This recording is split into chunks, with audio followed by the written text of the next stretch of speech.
जिल्ह्यातल्या औंढा नागनाथ तालुक्यातील शिरड शहापूर येथील नामांकित रेसन्स इंग्लिश स्कूल या इंग्रजी शाळेत 18 फेब्रुवारी वार रविवार रोजी विविध कार्यक्रमाचे आयोजन करण्यात आले। संस्थेचे अध्यक्ष मिलिंद भाऊ यंबल यांचे वडील स्वर्गीय राजकुमार नागोबा यंबल यांनी त्यांच्या कार्यकाळात अनेक गोरगरिबांना मदत तथा निराधारांना आधार देत सामाजिक कार्यात त्यांचा मोठा वाटा असल्याने शिरड शहापूरच नव्हे तर हिंगोली जिल्हाभरात त्यांचं मोठं नाव असताना आज 18 फेब्रुवारी रोजी स्वर्गीय राजकुमार नागोबा यांच्या पुण्यतिथीचे निमित्त साधत स्वर्गीय राजकुमार नागोबा यंबल यांच्या पुतळ्याचे अनावरण तथा या विज्ञानाच्या युगात सुसज्ज अशा प्रयोगशाळेचे उद्घाटन मान्यवरांच्या हस्ते करण्यात आले। यावेळी अनेकांची उपस्थिती होती। यावेळी कार्यक्रमाच्या अध्यक्षस्थानी हिंगोलीचे जिल्हाधिकारी जितेंद्र पापळकर, कार्यक्रमाचे उद्घाटक माजी खासदार ॲडव्होकेट शिवाजीराव माने, प्रमुख पाहुणे म्हणून माजी सहकार मंत्री डॉक्टर जयप्रकाश मुंदडा, साखर संघाचे अध्यक्ष तथा माजी मंत्री जयप्रकाश दांडेगावकर, भाजपा महिला मोर्चा जिल्हाध्यक्ष उज्ज्वलाताई तांभाळे, माजी नगराध्यक्ष बाबारावजी पांगर, काँग्रेसचे जिल्हा कार्याध्यक्ष मुनीर पटेल, व्यापारी महासंघाचे जिल्हाध्यक्ष सतीश सोमाणे, वसमत भाजपा जिल्हाध्यक्ष भाजपा शहराध्यक्ष शिवाजी आडलिंगे, शिरड शहापूरचे सरपंच यशवंत उर्फ जितू रावले, सारंगवाडीचे सरपंच यांच्यासह अनेक मान्यवरांची उपस्थिती होती। या कार्यक्रम प्रसंगी स्वर्गीय राजकुमार नागोबा यंबल यांच्या जीवनावर त्यांच्या जीवन चरित्रावर जिल्हाधिकारी जितेंद्र पापळकर, माजी खासदार शिवाजी माने, माजी मंत्री डॉक्टर जयप्रकाश मुंदडा, जयप्रकाश दांडेगावकर, उज्ज्वलाताई तांभाळे, मुनीर पटेल यांच्यासह अनेक मान्यवरांनी स्वर्गीय राजकुमार नागोबा यांच्याविषयीच्या जुन्या आठवणींना उजाळा देत त्यांच्या जीवन चरित्रावर प्रकाश टाकला। आजची पिढी ही वडिलांना तथा थोरा मोठ्यांना विसरत चालल्याची भावना यावेळी व्यक्त करत वडिलांचा पुतळा उभा करत त्यांचे विचार, त्यांच्या कार्याचा ठसा अजरामर ठेवण्याचे यंबल कुटुंबियांचे प्रयत्न हे इतरांना प्रेरणादायी असतील अशाही भावना यावेळी माजी मंत्री दांडेगावकर तथा डॉक्टर जयप्रकाश मुंदडा यांनी व्यक्त केल्या। स्वर्गीय राजकुमार नागोबा यंबल यांच्या जीवन चरित्रावर बोलताना उपस्थित मान्यवरांनी यंबल कुटुंबियांकडून खूप काही शिकण्यासारखे आहे।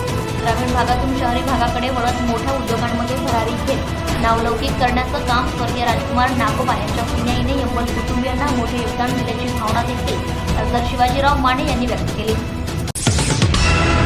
शेंदूरसना गावकऱ्यांच्या वतीने जिल्हाधिकाऱ्यांचा सत्कार। हिंगोलीचे जिल्हाधिकारी जितेंद्र पापळकर शिरड शहापूर येथील रेसन्स इंग्लिश स्कूल शाळेमध्ये कार्यक्रमाप्रसंगी आले असताना शेंदूरसना येथील गावकऱ्यांच्या वतीने जिल्हाधिकारी यांचा सत्कार करण्यात आला। यावेळी जिल्हाधिकारी पापळकर यांच्याशी शेंदूरसना गावातील विकासात्मक चर्चा करण्यात आली। यावेळी श्री नीलकंठेश्वर महादेव मंदिर यासाठी विकास कामासाठी निधी देण्याच्या संदर्भात चर्चा झाली।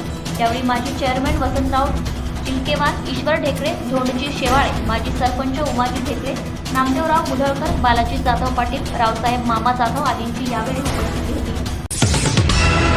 हिंगोली जिल्हाधिकारी जितेंद्र पापळकर यांनी नुकतीच औंढा तालुक्यातील शिरड शहापूर येथील ग्रामपंचायत कार्यालयात भेट दिली। गावातील रेसन्स इंग्लिश स्कूल येथील कार्यक्रमानिमित्त जिल्हाधिकारी पापळकर आले होते। यावेळी ग्रामपंचायतमधील कर्मचाऱ्यांच्या हस्ते त्यांचा सत्कार करण्यात आला। माजी जिल्हा परिषद उपाध्यक्ष मिलिंद यंबल, सरपंच यशवंत उर्फ जितू रावले, उपसरपंच जोगनंद पाटील तथा सर्व ग्रामपंचायत सदस्यांनी देखील यावेळी जिल्हाधिकारी पापळकर यांचा सत्कार केला। विकासात्मक मुद्द्यावर यावेळी चर्चा देखील झाली। ग्रामपंचायतच्या कामकाजाबद्दल जिल्हाधिकारी जितेंद्र पापळकर यांनी यावेळी विचारणा केली। ग्रामपंचायतीच्या कामाबद्दल जिल्हाधिकारी जितेंद्र पापळकर यांनी समाधान व्यक्त केले। औंढा नागनाथ तालुक्यातील जवळा बाजार येथे महिला सशक्तीकरणाकरिता महिला व बालविकास मंत्री आदितीताई सुनील तटकरे यांच्या मार्गदर्शनाखाली नवतेजस्विनी तालुकास्तरीय महिला बचत गट उत्पादित वस्तूंचे प्रदर्शन तसेच उद्योग व कौशल्य विकास विशेष व्याख्यानमाला सत्र कार्यक्रमाचे उद्घाटन अजित पवार गट, राष्ट्रवादी युवक काँग्रेस जिल्हाध्यक्ष आदित्य आहेर यांच्या हस्ते करण्यात आले। यावेळी माऊली ढोबळे, जगताप पवार, पवन राखोंडे, बालाजी मगर, कार्तिक मुळे यांच्यासह अनेकांची उपस्थिती होती। यावेळी महिलांनी उत्पादित केलेल्या मालाची पाहणी केली। छत्रपती शिवाजी महाराजांनी रयतेचे राज्य निर्माण केले आहे। छत्रपती शिवाजी महाराजांचे 350वे राज्याभिषेक वर्ष पूर्ण जगभर साजरे होत आहे। छत्रपती शिवाजी महाराज यांचे कार्य महान आहे। त्यांच्या कार्याचा इतिहास मोठा असून त्यांचे कार्य पुस्तकात न मावणारे आहे। त्यांची मार्गदर्शक तत्त्वे, कार्य, जबाबदाऱ्या, स्वातंत्र्य हे त्यांच्यामुळेच आपणाला मिळाले आहे। आपण जीवन जगत असताना त्यांचे प्रतिबिंब त्यात दिसत असते। उद्याचे सुजाण नागरिक घडवण्यासाठी छत्रपती शिवाजी महाराजांचे कार्य, गड किल्ले यांची माहिती युवा पिढीपर्यंत पोहोचविणे हेच खरे अभिवादन ठरेल असे प्रतिपादन अपर जिल्हाधिकारी कुशालसिंह परदेशी यांनी केले। यासह जिल्हाभरातल्या पाथरी तालुक्यात प्रत्येक ठिकाणी शिवजयंती साजरी करण्यात आली। जय भवानी जय शिवराय छत्रपती शिवाजी महाराज की जय अशा घोषणांनी आज सोमवारी 19 फेब्रुवारी रोजी हिंगोली शहर दुमदुमले. शहरात दुचाकी राहण्यांची रॅली, भगवे ध्वज हाती घेतलेले तरुण, भगवे फेटे परिधान करून वावरणारी मंडळी यामुळे भगवे वादळ अवतरल्याचे दिसून आले. सजीव देखाव्यासह टाळ, मृदंग व ढोल ताशाच्या गजरात निघालेले मिरवणूक आकर्षण ठरल्याचं पाहायला मिळालं.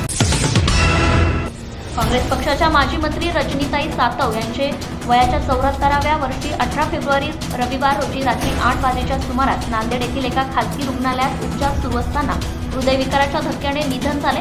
श्रीमती सातव यांना सकाळी श्वसनाचा त्रास होत असल्याने त्यांना उपचारासाठी नांदेड येथील एका खासगी रुग्णालयात दाखल करण्यात आले होते.